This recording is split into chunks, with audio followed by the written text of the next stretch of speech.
Yo, welcome. This is my series, Watch Me Duff 60 balls and try to fix my broadcast shot. My name is Julian and I take golf very, very seriously. As a wise man once said, why have fun when you can emotionally abuse yourself over hitting a ball? I'm not angry. I'm fine. I love it. And luckily for me, my current definition of fun is to stop banana splitting this damn 7-iron. So with that said, it's time to talk about the latest adjustment I am making to fix my swing. But before getting into that, for those of you who are new, I just want to quickly mention in these videos, I'd like to show a full session of my latest practice.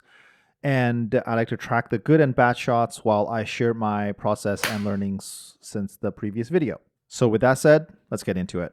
Quick progress update since the last video. I just graduated from only hitting wedges, and I talk about it in my other video on why I basically did that. TLDR, it's really just to make sure I'm not overwhelmed, and wedges are the easiest irons to hit, so I figured I'd start there. I am currently working on my short-ish irons. I don't really know what the classification is, but it's between the 8, 7, and maybe a little bit 6, but mostly around the 7-iron. I'm about 20 hours into this experience, and I cannot believe at this point where I've overall spent about 50 hours at the range trying to get better at golf that I can only hit wedges consistently, but it's not really translating to 7-irons. So didn't realize there's that big of a difference, but it's kind of exciting because there's going to be a lot to learn, and I am ready to absorb that knowledge. Who's spewing the knowledge? I don't know. But you know what? Smash the like button and we'll find out together. What do you think about that? I hope you said pretty good because that's all I got. The clips you're seeing here are from a range session after I figured some stuff out. Prior to this, and I'm not exaggerating, I was literally hitting most of the shots straight into the net. So I'd say what you're seeing out is a massive improvement and honestly, I would say it's a miracle.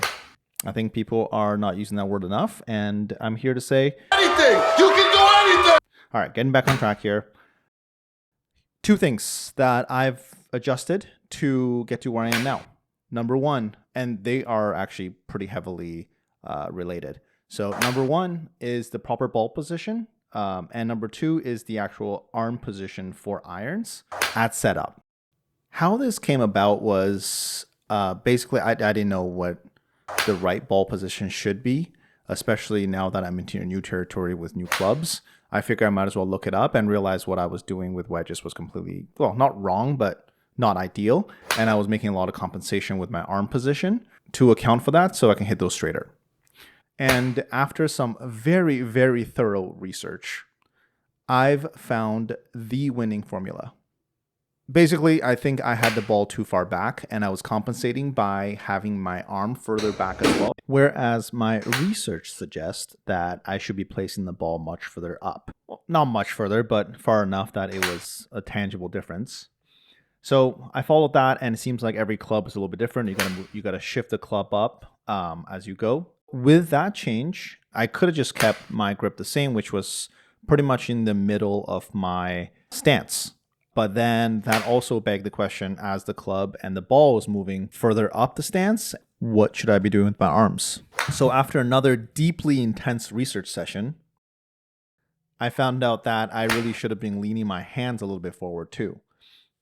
And the way to think of this was more to form a K shape with my arms and the club, and also the my legs as well. So quickly illustrate what I'm talking about. It's easier to see that it is straight. You have an alignment. You're pushing the club up forward so that the club and also your right hand or left hand, whatever, your backhand is kind of forming this little angle, and your left hand or your leading hand and your leading leg is kind of closer to the same plane, and it's more the other side of the K. Really, it's a straight line down.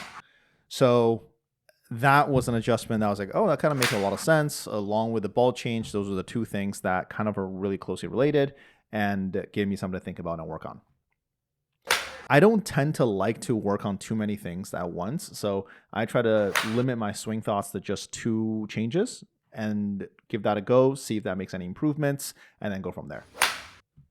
I know this is a universal experience.